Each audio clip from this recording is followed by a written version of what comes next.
Good evening, everyone. I'm Billy. I'm an alcoholic. Welcome. Monday night. I'll open with the Serenity Prayer. Somebody has a hand up. Send me a chat message if you have a question. Um, God, grant me the serenity to accept the things I cannot change, courage to change the things I can, and the wisdom to know the difference. Just a quick announcement. We will not meet next week. So a new flyer will be created. We'll push the dates back of everything will just get pushed back 1 week, but we will not meet 1 week, and we'll make that announcement at the end too. Tonight we were on Concept 9 and Tradition 9. I'm going to start with reading the long form of Tradition 9 because it's like really one of the long forms.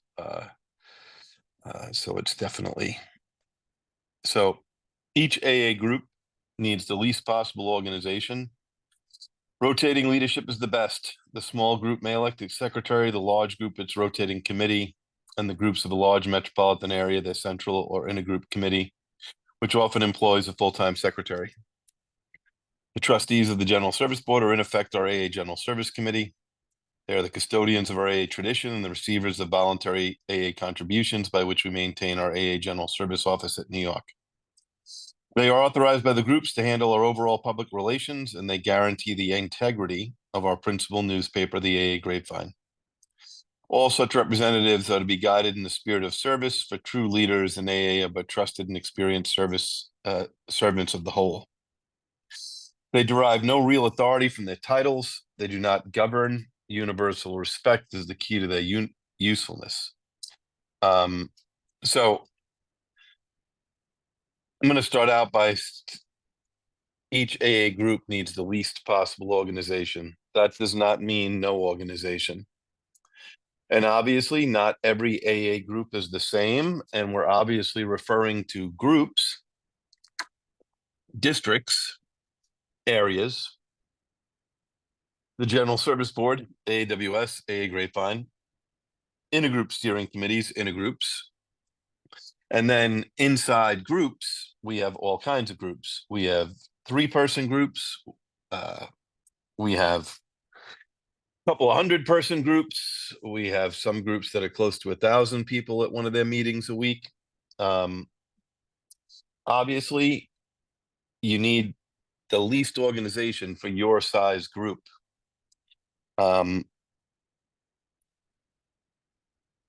The General Service Office and the General Service Board have many committees. So it doesn't sound least or the least possible organization. I mean, my last year as a trustee, I was the chair of AA World Services. I was on the AAWS Publishing Committee, the AAWS Communications Committee, the Trustees Retirement Committee, the Trustees Pension Committee, the Trustees Compensation Committee, the Trustees Nominating Committee. So you get my drift. Like, we have to have some organization. It's just we don't need more than we need. And that's for each group to figure out. Now, it says after that, it says rotating leadership is the best. So the best for who? It just says the best, meaning the best for AA. Now, it's possible that you could be the best person that ever handled a particular position. It's possible. Or it's possible that you know someone who is the best who's ever had that job at your group, at your intergroup, at your area, a district. At your group, you might know somebody who is the best treasurer or the best chairperson or the best cookie person or the best greeter or God knows what. It's just we know that the alcoholic ego is very dangerous. And when we make some people or some person feel indispensable, like they're the only one that can do something, we're doing a disservice to them. We're putting them in a position that they will always fail.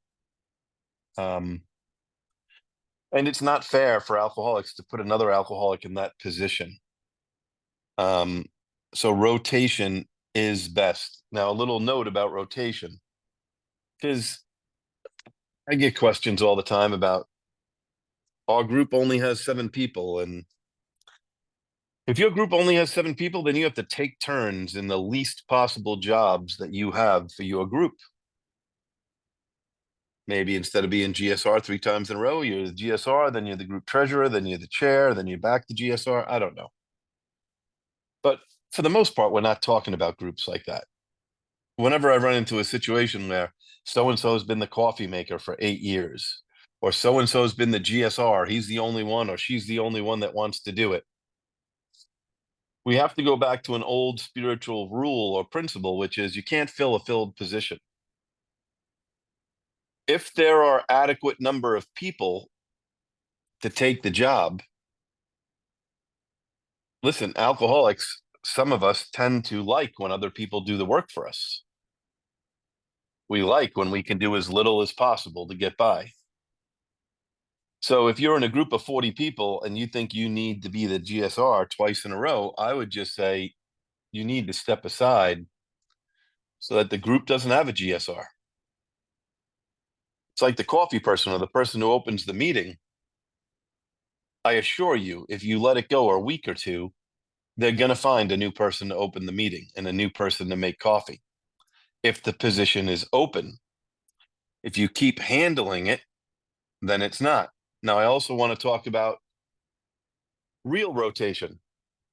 Real rotation means that you don't just give up the job in name only.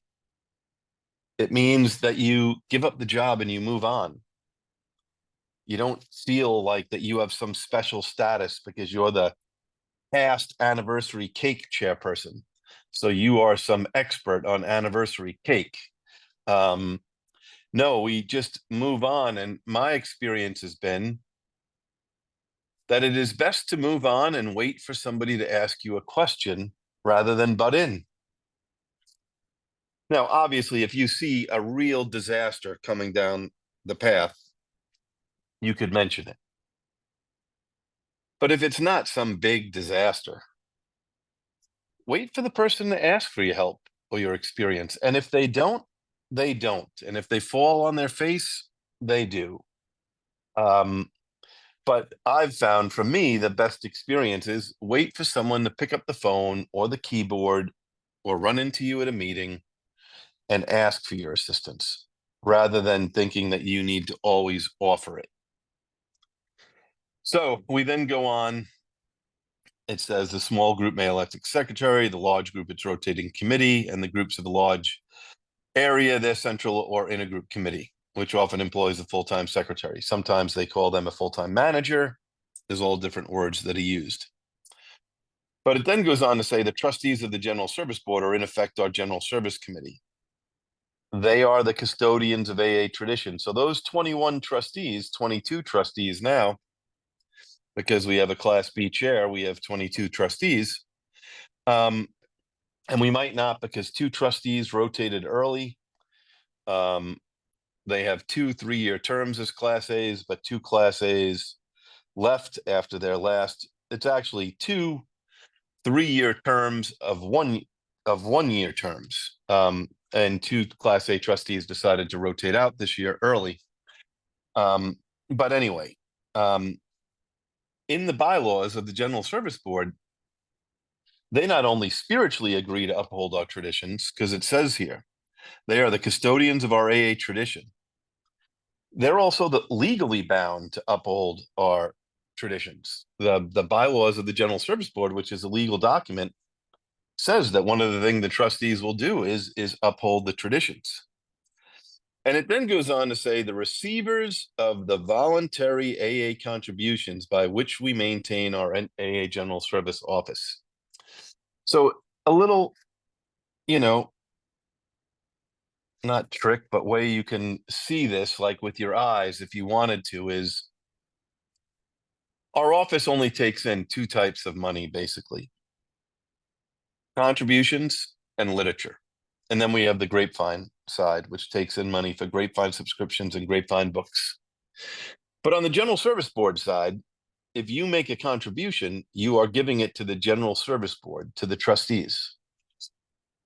And they, in turn, it says, maintain the General Service Office. So we don't really give money to GSO. We say it all the time, But we're not really giving money to GSO because GSO isn't an entity. It's just a place where people work.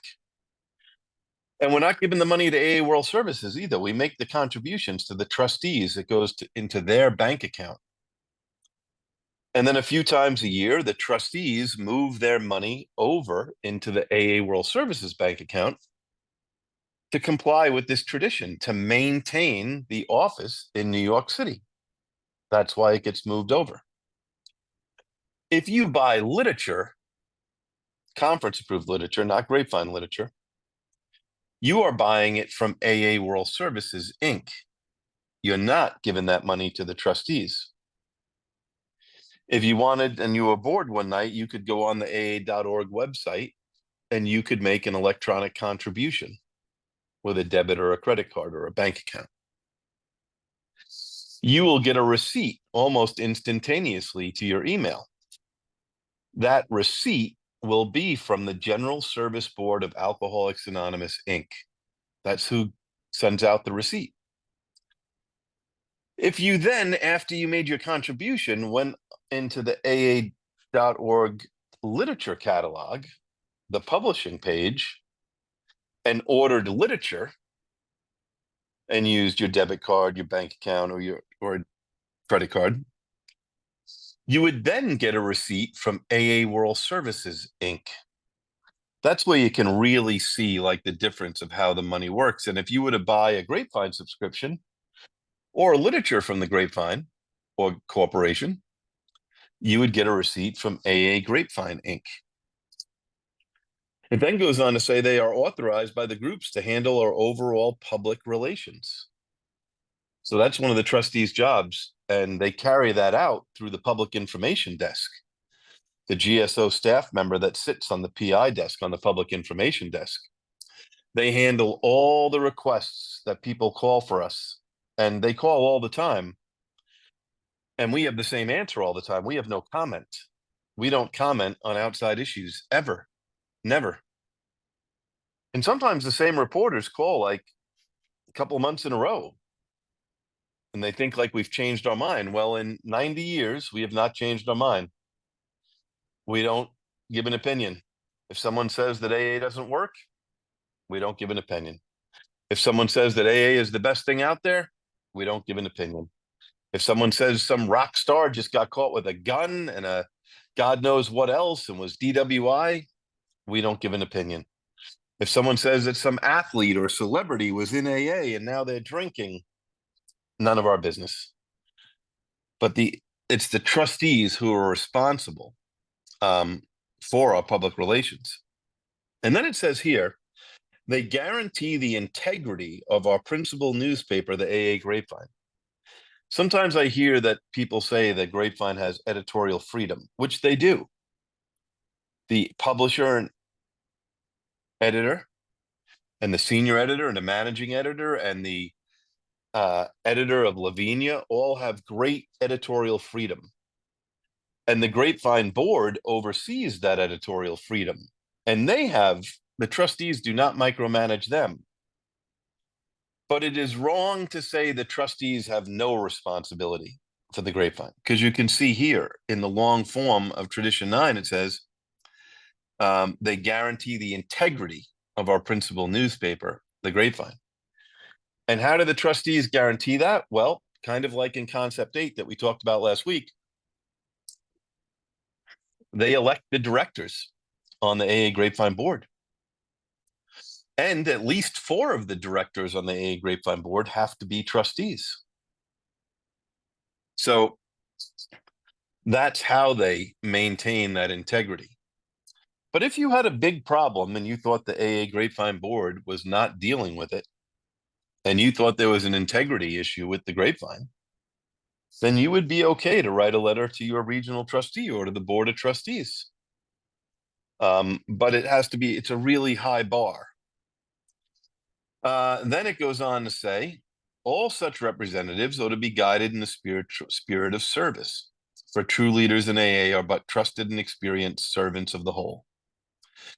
They derive no real authority from their titles. They do not govern. Universal respect is key to their usefulness. So AA, we're kind of different than other organizations in that our titles are really job descriptions.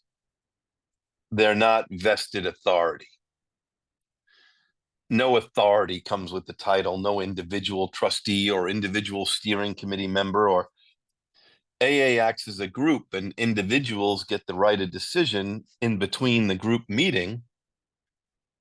But at the end of the day, if you're a delegate, that's really a job description. What's the job description of the delegate? If you're chair of the AA World Services Board, it's really a job description. We don't, you know, we don't have anybody who is infallible.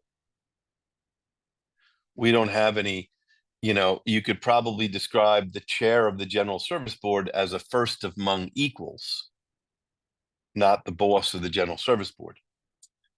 The chair of the AA Grapevine Board and the AA World Services Board, the same. They are the first of equals. They are not in charge. So that is really tradition 9. I am going to go on to concept 9. It says good service leaders, together with sound and appropriate methods of choosing them, are at all levels indispensable for the future functioning and safety, for our future functioning and safety. The primary world service leadership, once exercised by the founders of AA, must necessarily be assumed by the trustees of the General Service Board of Alcoholics Anonymous. And the first paragraph is a great one. It says, no matter how carefully we design our service structure of principles and relationships, no matter how well we apportion authority and responsibility, the operating results of our structure can be no better than the personal performance of those who must man it and make it work. Good leadership cannot function well in a poorly designed structure, but weak leadership can hardly function at all, even in the best of structures. But once we have created basically a sound structure, that job is finished, except for occasional refinement. So when I read that, what it means to me is whatever kind of group we're talking about, group, district, area, intergroup, the 3 boards, if the structure hasn't been working for a couple of years, it doesn't work. If the structure you're working in is the same exact structure you used 30 years ago, well, maybe it's not meant for 2025. We have to have a good structure. But it says weak leadership can hardly function at all, even in the best structure. And then, it says with leadership, we shall have a continuous problem. Good leadership can be here today and gone tomorrow. Furnishing our structure with able and willing workers has to be a continuous activity. It is therefore a problem that its very nature cannot be permanently solved. We must continuously find the right people for our many service tasks. Since our future effectiveness thus must depend upon the ever new generation of leaders, it seems desirable that we now proceed to define what a good service leader should be, that we carefully indicate in each level of service, especially in our board of trustees, what special skills will be required, and that we review our present methods of finding and choosing that leadership. And it goes on to talk about a lot of things like don't pick people worse than you to follow you because you're scared somebody's going to do a better job. Find people better than you. Then you're honoring concept 9. It goes on in the bottom paragraphs on page 27 to talk about GSR. And I say this all the time. If a group wants to up its game in honoring concept 9, then don't elect the GSR last. Even the newest person in an AA business meeting knows that when you go through your elections, obviously the most important ones are the first ones you elect. If GSR is at the bottom of the pile, what kind of message are you sending about how important the GSR role is? And don't make jokes about electing somebody who went to the bathroom to be the GSR, because we want someone who wants to be the GSR. And, we just had the General Service Conference. We complain all the time about what happens at the conference. The only way to have better integrity at the conference is for groups to send the best people possible. And remember, it's not really rocket science. The GSRs of today are the DCMs of the future. The DCMs of today are the area officers of the future. The area officers of today are the delegates of the future. And the delegates of today are the trustees and directors of the future. Don't keep passing along somebody because you like them or they're your friend or in the same sponsorship lineage. If they're not doing a good job now, they're not going to do a good job in the future. And we don't have lifetime achievement awards in Alcoholics Anonymous. We are not the Oscars. We don't say, oh, so-and-so has been doing this for 18 years. It's their turn to be delegate. It's no one's turn to ever be delegate. We should elect the best person possible at that time. Now, the board needs the best people. And, when we go on into concepts 10 and 11, best is a word that is used. Like best means best and special skills. And not every trustee needs the same skills, but our general service trustees need to be good business people with some specialty in business, whether it's law or accounting or finance or publishing or IT. We need those people. We're a $40 million corporation. We need the best people. It's not an AA popularity contest. If you have read Concept 9, Bill's article, that's also was in Language of the Heart on leadership in AA, Ever a Vital Need, is found on page 29, is, I think, some of his best writing. He says real leadership, of course, has to function in between these entirely imaginary poles of hope for AA, for excellence. In AA, certainly no leader is faceless, and neither is any leader perfect. Fortunately, our society is blessed with any amount of real leadership. The active people of today and the potential leaders of tomorrow, as the new generation of able members swarm in, we have an abundance of men and women whose dedication, stability, vision, and special skills make them capable of dealing with every possible service assignment. We have only to seek these folks out and trust them to serve. So when we're holding an election, we should make sure as many people as possible know about it. Whether it's your group or your district or your area or you're in a group, whether it's when we're looking for non-trustee directors to go on AAWS in the grapevine. You don't have to be a past delegate to be a director. I happen to be, but you don't have to be. We have many great past non-trustee directors and past general service trustees who never served as delegates, who did other AA service, but brought real skill to the table, brought real special, business skill to the table, which we needed. And then I love this description. A leader in AA service is therefore a man or a woman who can personally put principles, plans, and policies into such dedicated and effective action that the rest of us want to back him up and help him with his job.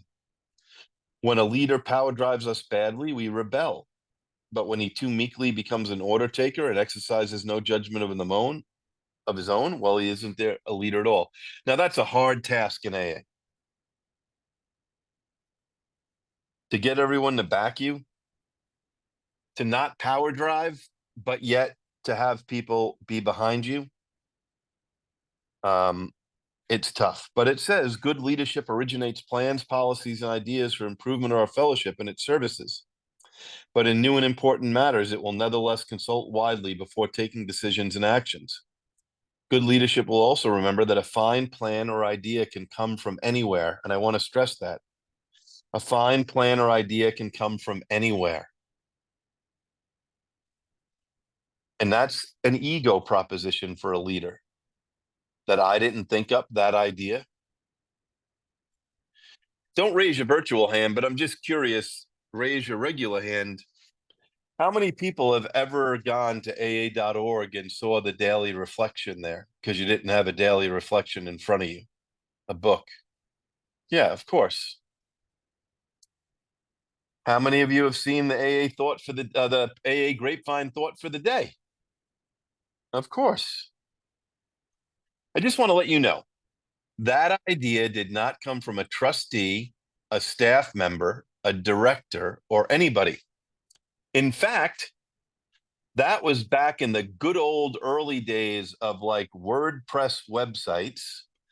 And there was a gentleman, and he had a mailing list of like 10,000 email addresses. And every day he sent out the daily reflection. And you know what happened to him? A couple of times a year, he got a cease and desist letter from AA World Services saying that's copyrighted material. Please don't do this. And what did he do? He just pushed send to 10,000 people every morning and sent out the daily reflection. But you know what finally happened at an AAWS meeting? I was at it. The board finally came to the conclusion, like, you know what? The fellowship wants this. And we put the daily reflection on our website so that it's there for everybody to see, to just go to AA.org and see it. There are lots of good ideas. And sometimes, if you're so embedded in the structure, if you're a service lifer, you've been in service forever, the closer you are to something, sometimes the harder it is to see. A new pair of glasses, a second set of eyes, every professional wants that.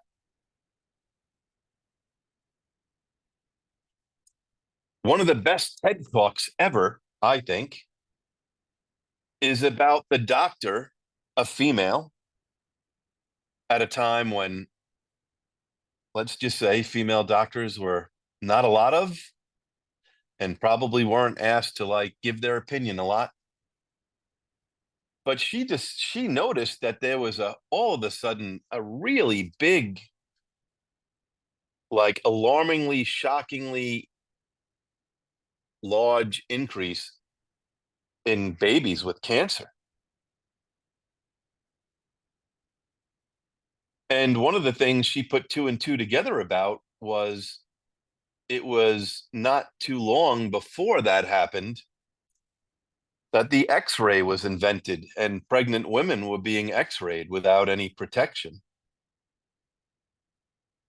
Now, she had this theory, and one of the things she did, because she knew that the modern medical establishment was going to be after her, she hired somebody to like take the other side of her argument. And I love that story because today we would not think twice of telling a dentist who put a lead barrier across our chest in our lap to not do it. We know that we need it.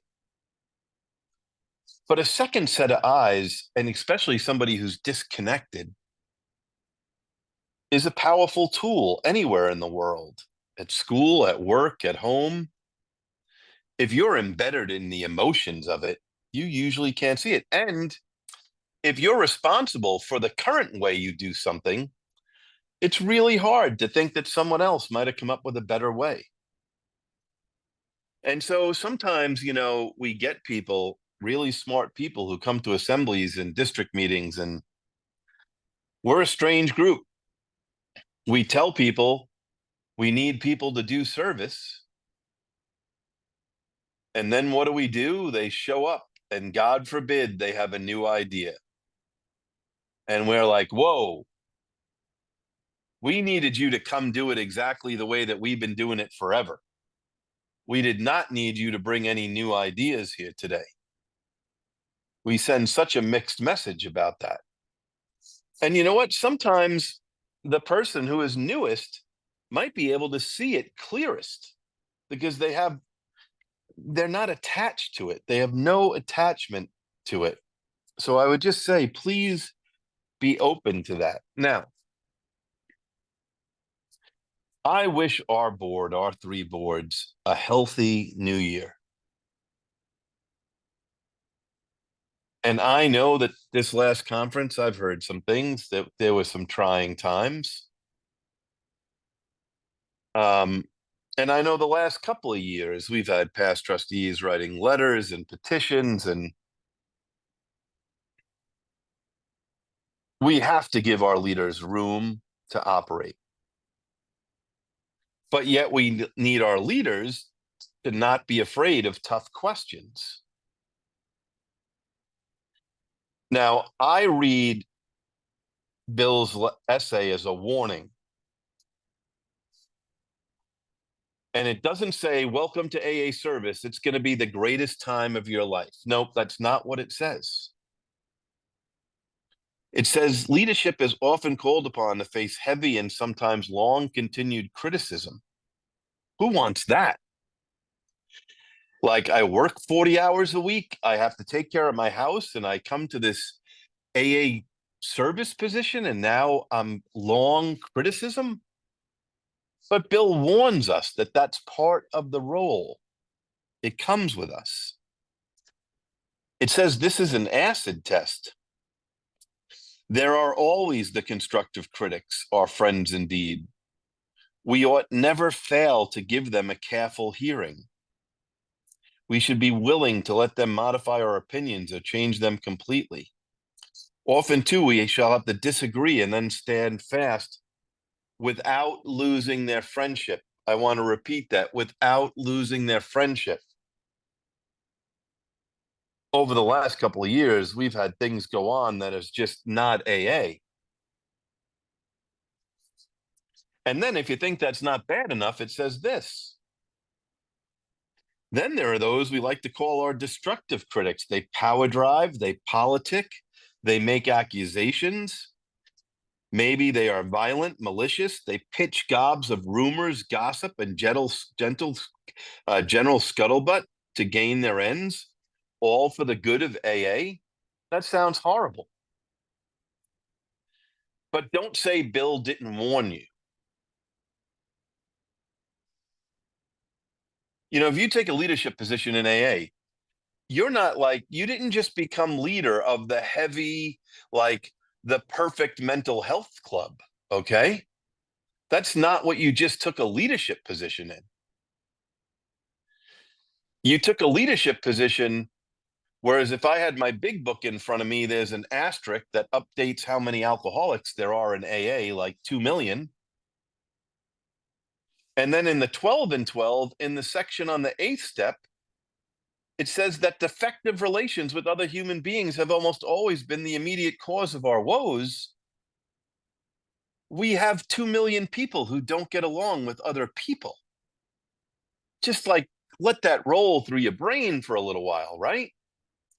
Gossip, rumors. None of it has any place in AA. But if you decide to be an AA leader, know that that is going to come along at times, and it doesn't feel good. It doesn't feel good at all. I can tell you from personal experience. Some of you may know a great past trustee named Arnold R. from Baltimore, Maryland. And Arnold was a hero of mine growing up in service. And the day it became public that I was selected as a non-trustee director on AA World Services, Arnold called me and he said, Billy, you now go from being critic to the criticized. And he couldn't have been more right. He was right. I don't think I've ever been more criticized in my life than when I served on AA World Services and the General Service Board. But I can't say I wasn't prepared for it. And I can't say that, like, Bill didn't warn me that some people are even uglier than others, because he puts this other paragraph in about gossip and slander and all kinds of things. But we really got to think about without losing friends. So I want to talk about the rest of concept 9, where he talks about the 4 traits of being an AA leader. Like, what are the 4 qualities that you really need? And Bill talks about vision, responsibility, flexibility, and tolerance. Those 4 things. Vision is so important. Can you look down 10 or 20 years? What does the AA of the future need? What do we need to be ready for? Back in the early 2000s, late 90s, do you think anybody ever thought, I mean, DVR was a new concept, okay? Did anyone ever think back then, oh, you're not going to watch the favorite TV show at 8 o'clock on Friday nights? No one thought that. No one imagined that. And therefore, no one's watching commercials. So, our public service announcements, who are they getting to? Like, we need people with vision. And we need flexibility and responsibility and tolerance. Sometimes you have to stand on a hill, die on a mountain, but that's very rare. And you're not a sellout if you're flexible, if you compromise. Why do some people in service think that compromise is like untreated alcoholism? I read it as the opposite. I read part of being a recovered alcoholic is actually gaining the ability to compromise, not always have to getting your own way. I always pass this on because it was passed on to me.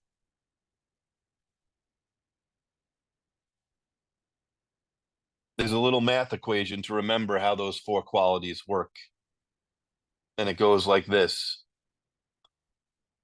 vision plus tolerance plus flexibility equals responsibility.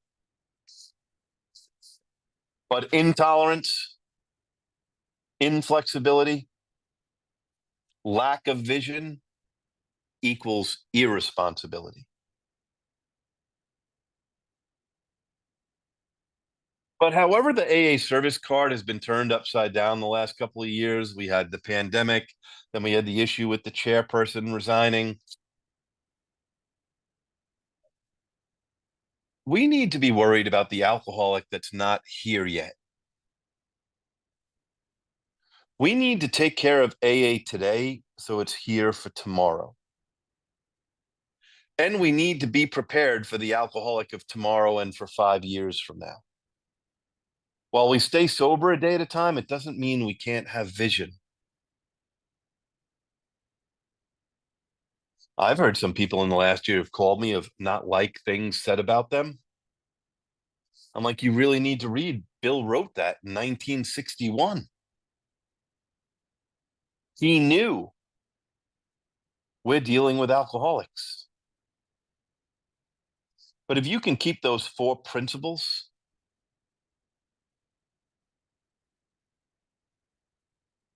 and here's one of my favorite exercises, do with it what you want, but I can tell you my hardest assignment.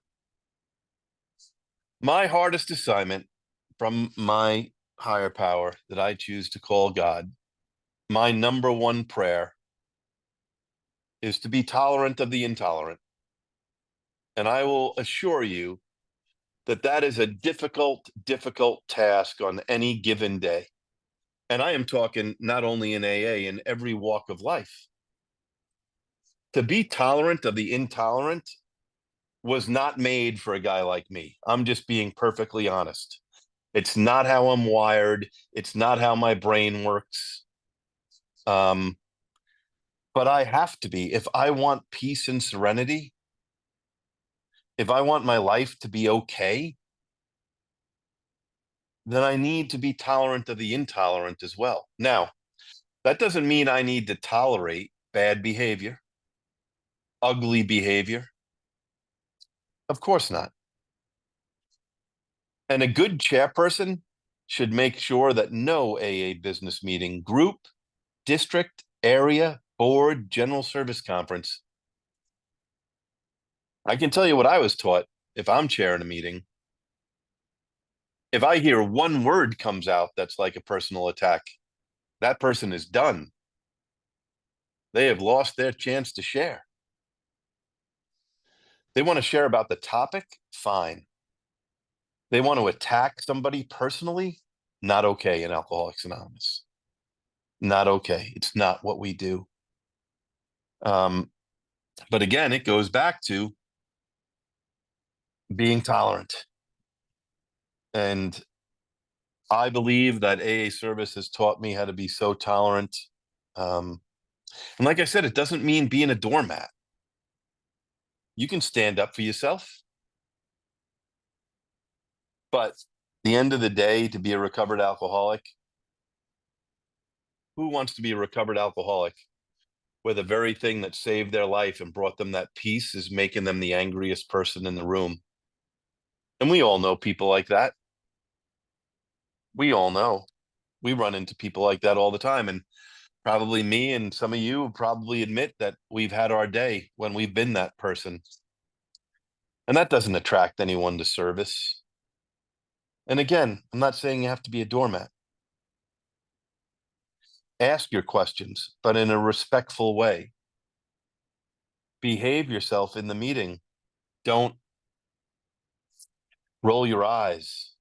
Text your sponsees. And another thing about AA leadership, speak for yourself. If you think you go to the microphone too often, don't be texting your service sponsees to go to the microphone for you. There's nothing spiritual about that.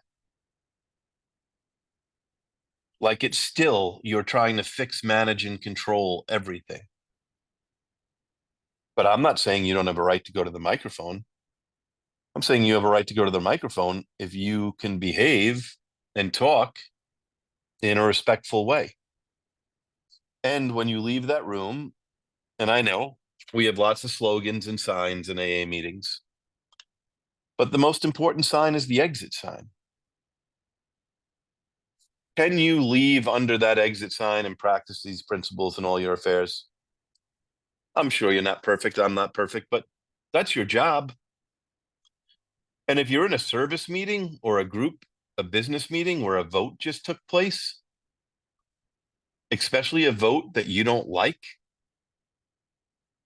when you go under that exit sign, it is your job to carry out that group conscience, not to plan how you're going to like be in a Unabomber cabin for a month and write the greatest AA petition that's ever been written in minority appeal.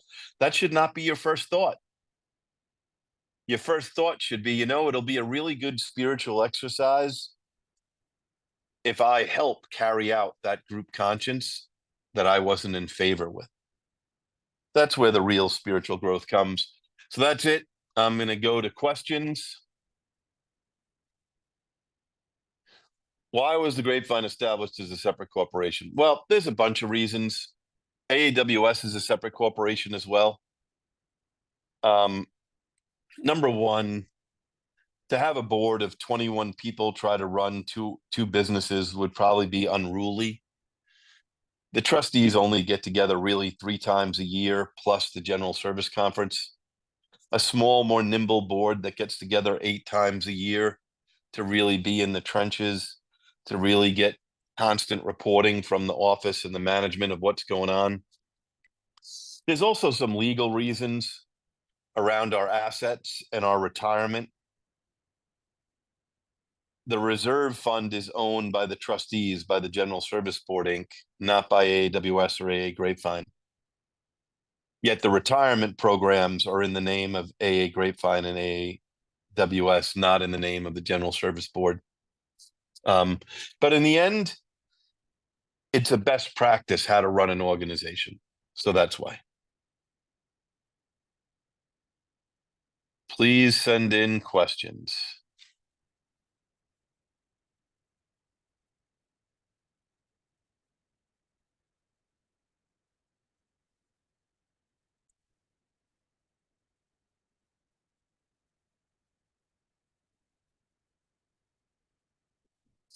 Let's see.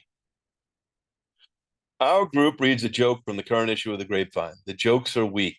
Do you think they would republish jokes from years ago if sent to the Grapevine? You know, I think that's, obviously your opinion that the jokes are weak. I know this. The Grapevine publishes jokes. Is it even possible to publish a joke without offending someone in AA? Probably not. I would think not. Um, if the jokes were like really over the top, like you just turned on your best stand-up comedian, those jokes probably don't belong in the Grapevine. I think we could all agree, right? So there has to be some happy in the middle. Are there rules for contributions to district or area, as that is not directly to GSO? I'm sure you mean to the General Service Board. Most intergroups follow the lead of the current contribution limits that the General Service Board takes, which now is 12,500 a year for a bequest after you die, and 7,500 a year for any individual, max 1 year. A lot of intergroups follow that. Districts and areas seem to follow that. Some don't. Most districts and areas will only take money from alcoholics or AA groups because that's what the seventh tradition says. And most people don't, most areas and groups and the office don't limit what a group can give, just what an individual can give. Do you think it's possible to have too much vision? That's a really good question. I know we're really in esoteric territory here. I think as someone who has been on the board and on other boards and currently chair a nonprofit board now and have had a lot of executive responsibility where I work, I think there is a healthy balance between making sure day to day is happening and looking at the future. Now, most experts on board governance would tell you that managers and supervisors should really be focusing on the day to day. Executive leaders and boards should be focusing on the future, making sure the day to day is going okay, but really focusing on the strategic future of the organization. You don't want to be so blinded by strategy that something blows up in your face in the day to day. So it is it's you have to find your sweet spot, what works for your organization. Let's see.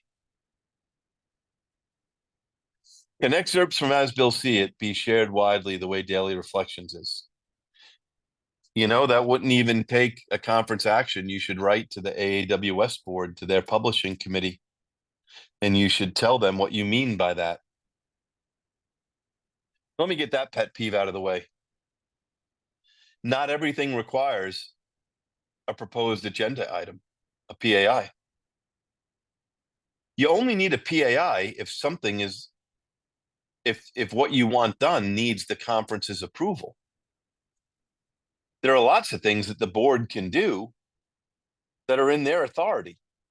That is a perfect example. Send a letter to AAWS and tell them about your idea.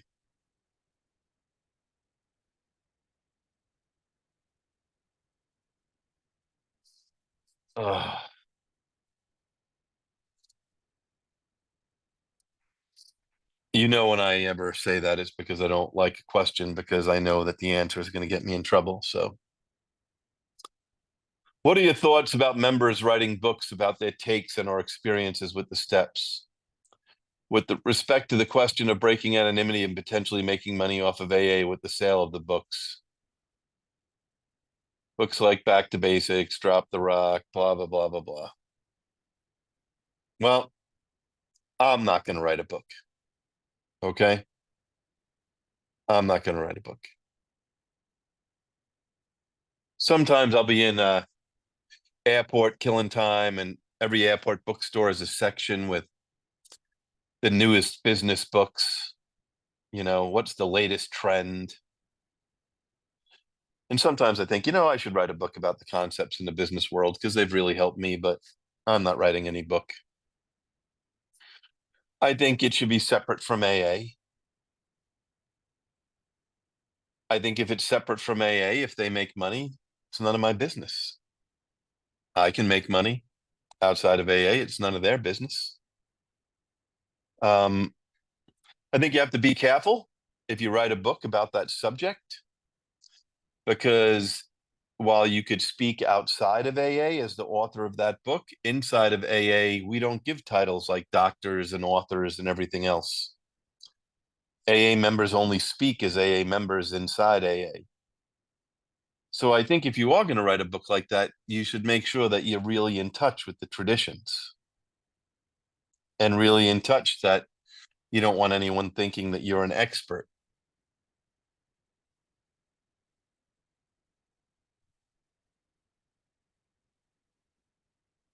How do we balance the least possible organization, but also wanting to provide service commitments to those who want a commitment? Does organization mean leadership, treasurer, secretary, or does organization refer to the logistics of the group? I think it refers to leadership and logistics. I have no problem with the creating a job because you have extra people, but you got to be careful with that. You don't want to create a job you don't really need because no one's going to show up to that job. And then you've just created something that just in perpetuity exists and goes on forever. You spoke about not allowing personal attacks to take place when you, as a leader, forbid the attacker to continue. Have you had to reinforce this statement when the person making the offense refuses to comply and continues to push their criticism? Have you handled this in a public forum? Yes, of course. Yeah. You stop the meeting. If you have some lunatic who wants to keep going, then you just say the meeting is taking a break or a recess. That's it. And hopefully they'll want to stay at the microphone alone while you're getting coffee or doing what else and continuing to go on their rant. But yes, no personal attacks of any kind. They should not be allowed. Now, I am not saying that if someone is the treasurer and doesn't pay our bills for 3 months, you can't say the treasurer hasn't paid our bills. That's not a personal attack. That's a fact. If you say the treasurer is an idiot, that's a personal attack. If you start talking about things in their personal life, that's a personal attack. But we have to get AA business done. But the way to stop it is to just stop the meeting. In a dysfunctional district, how would a DCM bring a sense of vision and change to the district table? Do a district inventory and get a facilitator that's completely independent. Nobody's service sponsor, not the area delegate, not the area chair. Get a completely independent facilitator and do a district inventory.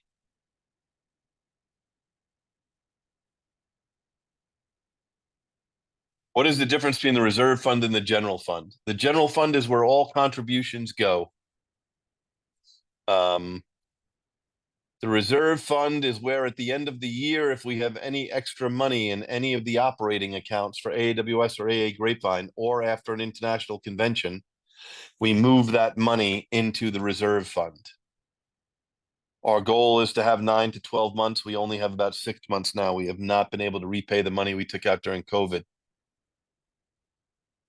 But that is the difference. The reserve fund is for emergencies and things like construction and IT upgrades. The reserve fund is not an endowment.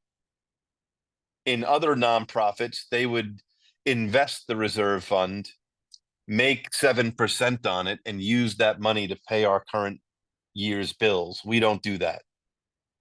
It's there for an emergency or very special purchases. We believe that we should be self-supporting each year with the contributions of each year. That's why the reserve fund is invested in low interest CDs and bonds, whereas the pension fund is invested in annuities. So that's the difference. Okay, so I want to say, remember for next week, we are not meeting next week. A new flyer will go out in the page. We'll just push everything back a week. So that means the next time we get together, we're talking about one of my favorite pamphlets, which is Problems Other Than Alcohol.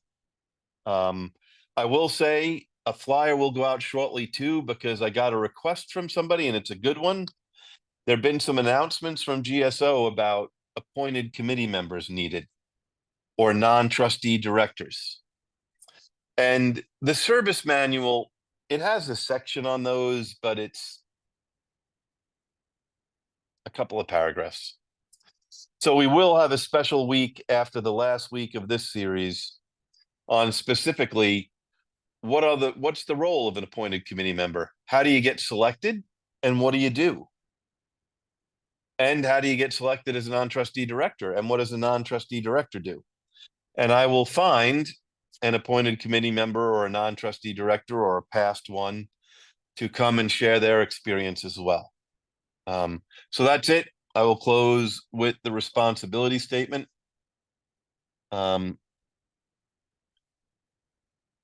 After a moment of silence. I am responsible when anyone, anywhere reaches out for help. I want the hand of AA always to be there. And for that, I am responsible. Have a good night, everyone. Take care.